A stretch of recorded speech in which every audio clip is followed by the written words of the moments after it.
स्वतंत्रता से जीना मरना हर मानव का जन्म सिद्ध अधिकार है। इसके लिए सतत संघर्ष करना महापुण्य का कार्य है।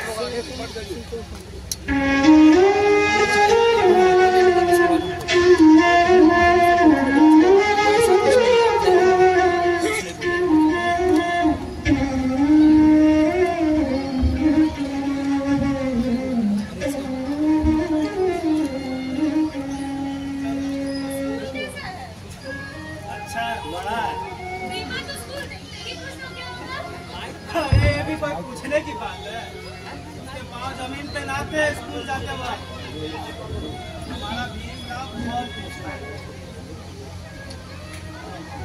अरे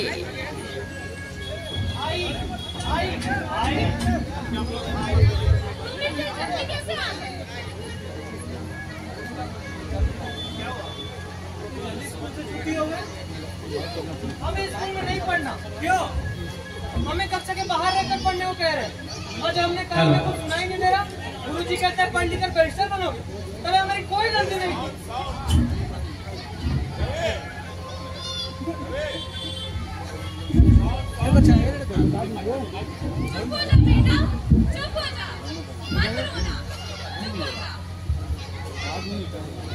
बाला कहाँ है? नहीं पता बाबा, लेकिन भीम सही कह रहा है। अब हम उस स्कूल में नहीं पढ़ेंगे। तो में से कौन भी स्कूल नहीं छोड़ेगा? देखो बेटा, अगर तुम लोगों ने स्कूल छोड़ा तो लोग तो यही समझेंगे कि भाई पढ़ाई के डर से तुम लोगों ने स्कूल छोड़ दिया। तो क्या करें? कैसे पढ़े? लड़ के पढ़ो, नहीं तो भगोड़े कहलाओगे। एक बात ध्यान से सुनो, कल से हम लोग इस बात की लड़ाई लड़ेंगे कि तुम लोग कक्षा के बाहर नहीं बल्कि कक्षा के भीतर सबके साथ बैठ के पढ़ोगे। और एक बात दिमाग में गांठ बांध लो, ज्ञान पाने के लिए चाहे जैसी भी लड़ाई हो, कठिन से कठिन, विषम से विषम, वो तुम्हें लड़नी भी होगी और उसमें जीत भी हासिल करनी होगी। यही तुम्हारे जीवन की सबसे बड़ी परीक्षा है। कल से तुम्हें यही करना है। जी बाबा। झुकना अब नहीं इतिहास करने शेर निकल सारे रुख बदल दिखना जोश में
अरे बीच बीच में आके नाटक खराब कर दे रहे हैं। एक बार में कान में आवाज जाती नहीं है क्या?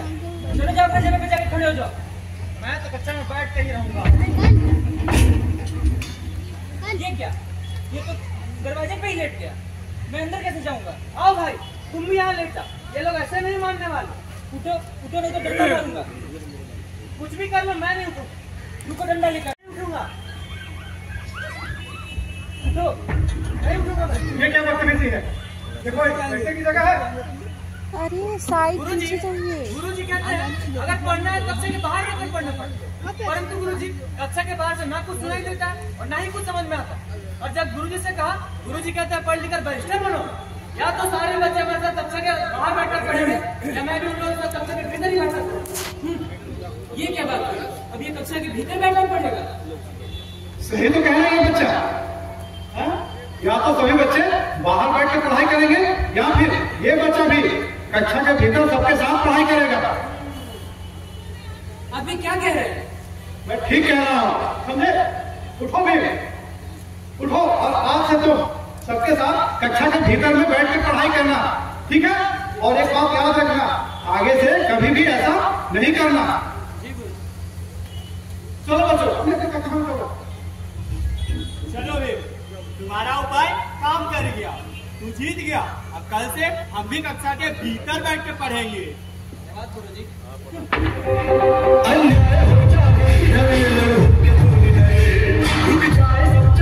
जब वो तू ही तू अन्याय हो जाए।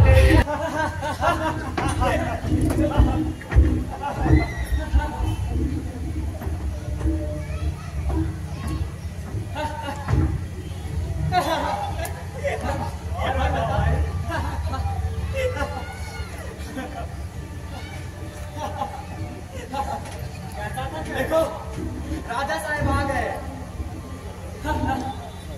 अब ये किताबें पलटेंगे और हमें बताएंगे एक यही तो पढ़ाकू है, बाकी हम तो ऐसे ही हैं। नहीं नहीं, ऐसा मत कहो, प्रिंसिपल सर तक पहुंच है इसकी। प्रिंसिपल सर तक पहुंच ये कैसे हो सकता है? जरूर मुफ्त में जूता चप्पल सीता होगा उनका। अरे सिल देता होगा, जात भी तो वही है। आप लोग मुझे अपमानित करने की कोशिश में खुद का समय बर्बाद कर रहे हैं। इससे अच्छा होता कुछ पढ़ लिख लेते तो काम आता। समय का दुरुपयोग, समय का सदुपयोग कर रहे हैं भीमराव हम, जिन्हें आज महाविद्यालय में पढ़ाई क्योंकि एजुकेशन डिपार्टमेंट से कुछ अफसर आ रहे हैं जिसमें सवाल जवाब पूछेंगे। मैं चाहता हूँ एक आदमी और आदमी अच्छा पैदा करें और कुछ छात्रों द्वारा उनका सवाल जवाब चलते रहे। अब मैं जिनका नाम लेता हूँ वो इधर आने वाले खड़े हो जाए। नरोत्तम जोशी और सदाशिव कुलकर्णी और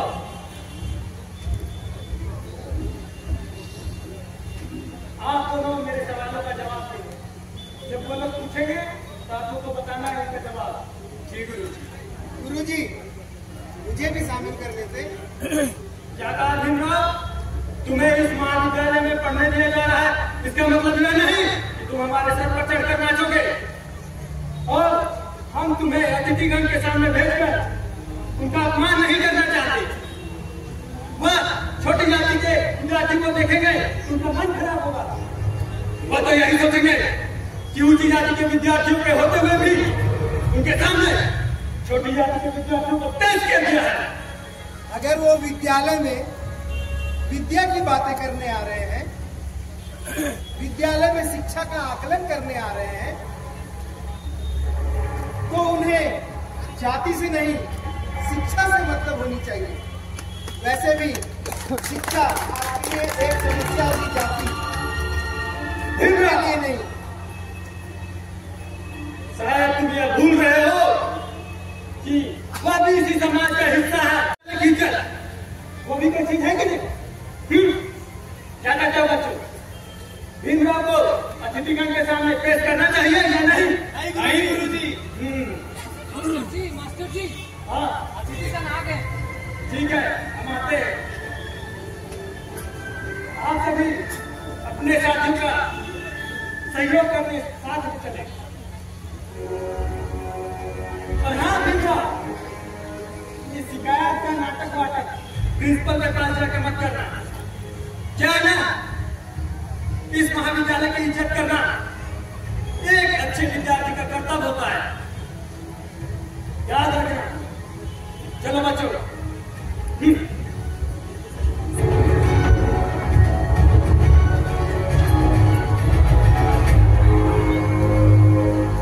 विद्यालय में विद्यार्थियों के साथ जातिगत भेदभाव करना उनके उत्साह और ऊर्जा पर एक प्रहार है जो एक अपराध के समान है।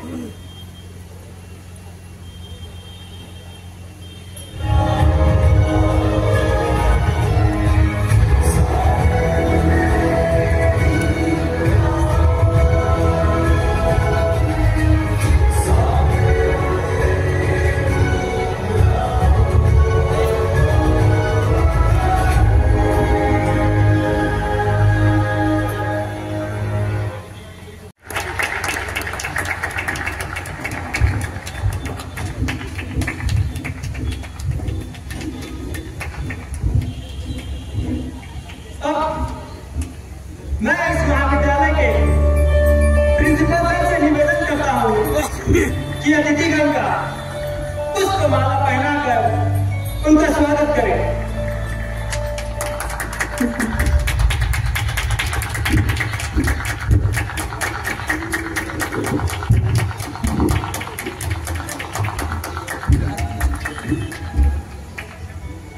अतिथिगण, हमारे सारे छात्र मेधावी हैं, किंतु सबकी परीक्षा ली जाए यह तो संभव नहीं। इसलिए उनमें से जो सर्वश्रेष्ठ छात्र है वह आपके समक्ष है। आप जो चाहे उनसे सवाल कर सकते हैं।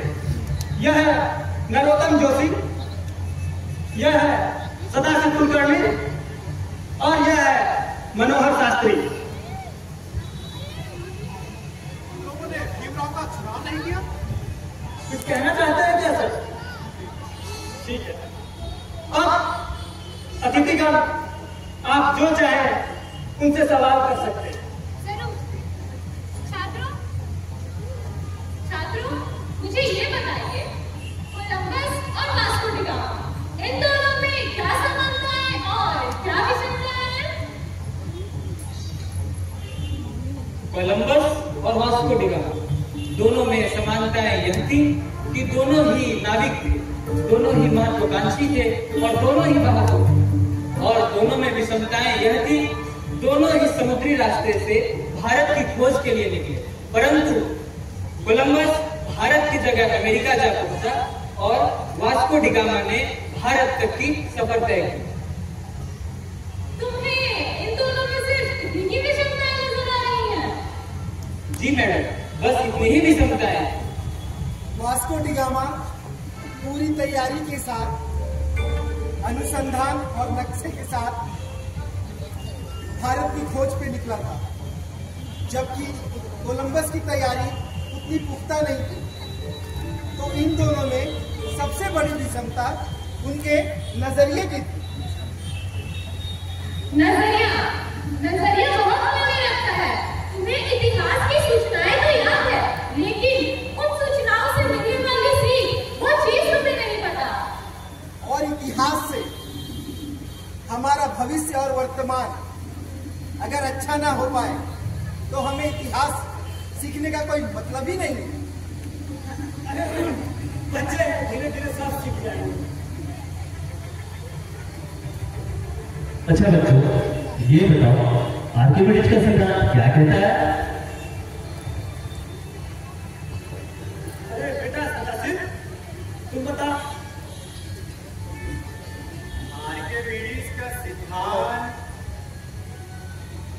आर्किमिडीज का सिद्धांत कक्षा में पढ़ाया था ना, बताओ। जी गुरुजी, याद भी है, बस पेट में है, मुंह तक नहीं आ रहा।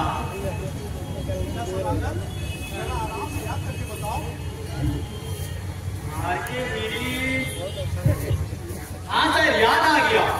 यही कि कोई तैर जाता है और कोई डूब जाता है। क्या तैर जाता है, क्या डूब जाता है? साफ साफ करो। यही सर कि कोई चीज पानी में तैर जाता है और कोई चीज डूब जाता है। जैसे लकड़ी पानी में तैर जाती है, आप, हम, लोहा, पत्थर, ये सारे चीज डूब जाते हैं। लेकिन लोहे का धार पानी में तो नहीं डूबता, और मनुष्य भी जब वह तैरना सीख जाता है तब वह तैर सकता है। सर, लोहे का जहाज को पानी में उतारने से पहले उसकी पूजा की जाती है, ईश्वर से आशीर्वाद लिया जाता है। और सर, ईश्वर का आशीर्वाद से तो पत्थर भी पानी में तैरने लगते हैं। क्या यही आर्किमिडीज का सिद्धांत कहता है? हाँ सर, ऐसा ही कुछ है आर्किमिडीज का सिद्धांत, जिसमें तैरने और डूबने के बारे में बताया गया है। हमें खेद है, यहाँ की शिक्षा व्यवस्था से हम बिल्कुल भी संतुष्ट नहीं हैं। आपके किसी भी छात्र को कुछ भी नहीं आता, और ये आपके क्लास के सबसे अच्छे स्टूडेंट हैं। तो आपकी शिक्षण व्यवस्था, आपके शिक्षकों की व्यवस्था और इस कॉलेज की पूरी व्यवस्था हर सवाल में निशान लग रहा है।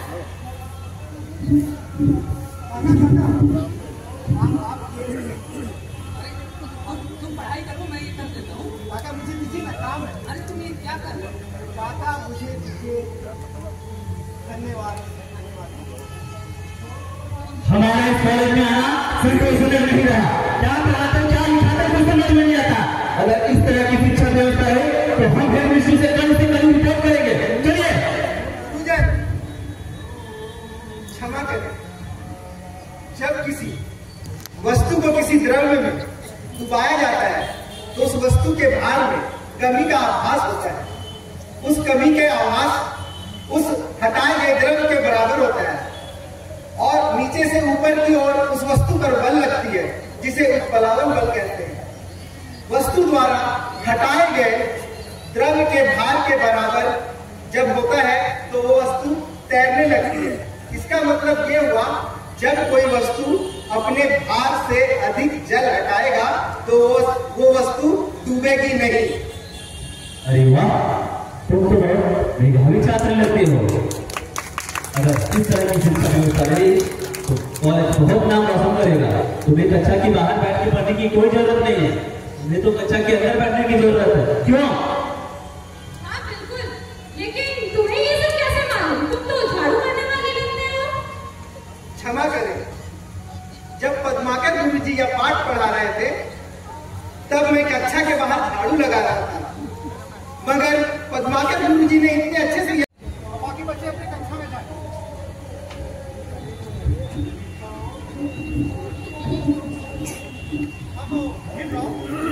अब मुझे ये बताओ कि तुम सफाई करने बनकर क्यों आए? तुम एक सामान्य छात्र बनकर भी आ सकते थे।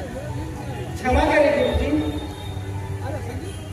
क्योंकि मुझसे कहा गया था कि मैं छोटी जाति से हूँ और छोटी जाति का अतिथियों के सामने आना उनके अपमान के समान होगा और विद्यालय की छवि भी खराब होगी। मैंने सफाई कर्मी के रूप में इसलिए आना बेहतर समझा क्योंकि सफाई कर्मी भी तो छोटी जाति से होता है।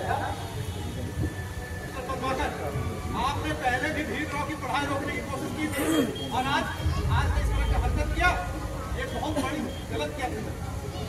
सर, मैंने अपने समझ से वही किया जिससे महाविद्यालय का मान बढ़ सके। अफसोस सर, आपके महाविद्यालय का नाम तो भीमराव ने रख लिया, में तो पद्माकर के छात्रों का जवाब तो मजाक का मुद्दा बन के रह गया था। मेरे हिसाब से मिस्टर पद्माकर को इस बात का तो सबक जरूर मिलना चाहिए। क्यों सबक मिलना चाहिए? देखिए, बड़ी विनम्रता पूर्वक कह रहा हूं, कहीं कुछ ऐसा ना हो जिससे हमारी जाति को लोग बाहर खड़ा करे और महाविद्यालय की शांति भंग हो। आप तो सरेआम धमकी दे रहे हैं। धमकी नहीं है सर, जाति का दम। इन्हें इस महाविद्यालय के शिक्षक होने का घमंड नहीं है, बल्कि घमंड तो है अपनी ऊंची जाति के होने का। घमंड के लिए भी श्रेष्ठ होना चाहिए और हम जन्म से ही श्रेष्ठ हैं। माफ कीजिएगा सर।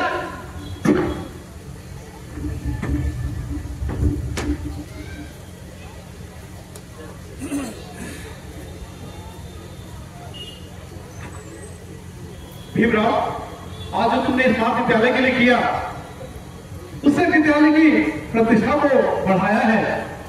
आइंदा किसी भी तरह की समस्या हो तो सर्वप्रथम मुझसे आकर कहोगे। जी गुरुजी। सर्वप्रथम तुम मुझे ये बताओ भीमराव, तुम्हारे दिमाग में ऐसे कोई आने का आशा है कि छात्र के रूप में जाने का नहीं और एक शिक्षक के रूप में आने का? सर, गरीब और वंचित लोग बहते हुए नदी में जल के समान होते हैं, जिन्हें बहुत संघर्ष करके उनकी मंजिल प्राप्त होती है। मैंने भी वही किया है मित्र।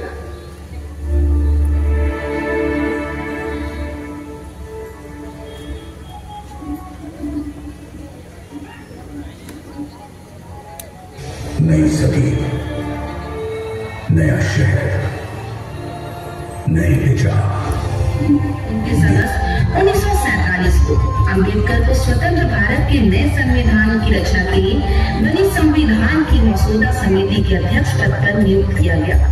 संविधान निर्माण के कार्य में अम्बेडकर का शुरुआती बौद्ध संघ, रीतियों और अन्य बौद्ध ग्रंथों का अध्ययन भी काम आया। अम्बेडकर एक बुद्धिमान संविधान विशेषज्ञ थे।